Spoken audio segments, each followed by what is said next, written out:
Title: Pope Francis to Portugal, making messy moves or prepping for a holy glow-up? TL:, Pope Francis, famed for his push towards reform, is headed to Lisbon for World Youth Day. This journey represents a major play in his 10-year-long reform game. Portugal's youth event highlights the Pope's long-term agenda: promote love, ditch the mundane, and bring the church closer to the people.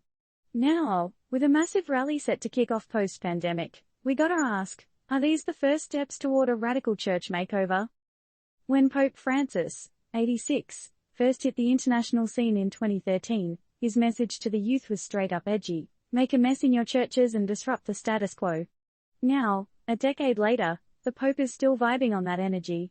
He's been busy making game-changing appointments and voicing social justice issues like climate change and inequality. But is this just about global problems? Or a deeper dive into the church's future? Ever thought why this Portugal visit is such a big deal?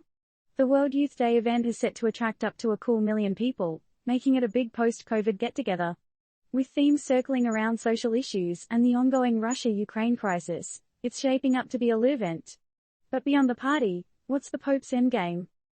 The Pope's been making moves, like naming young bishops in key spots and getting fresh faces into leadership roles.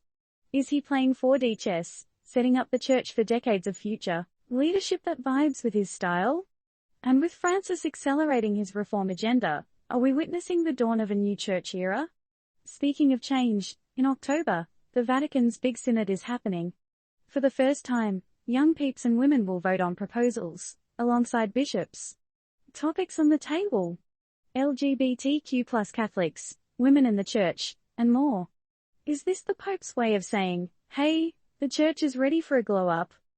One thing's for sure, Pope Francis has a vision.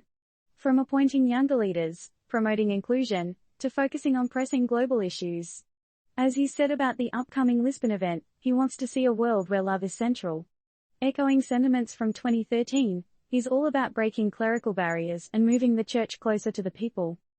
While some might say he's simply making a mess, Sister Natalie Bicourt, a synod organizer, sees it differently. The true reform of the church is a way to unfold tradition, but in a very dynamic way. Well said, sister. So, as the world watches, and the youth gather, one can't help but wonder, is Pope Francis simply shaking things up? Or are we witnessing a divine blueprint for a modern, dynamic church? Thought bubble: are we seeing a Pope-led evolution in the church's game plan? Or just another ripple in its long history? What do you think?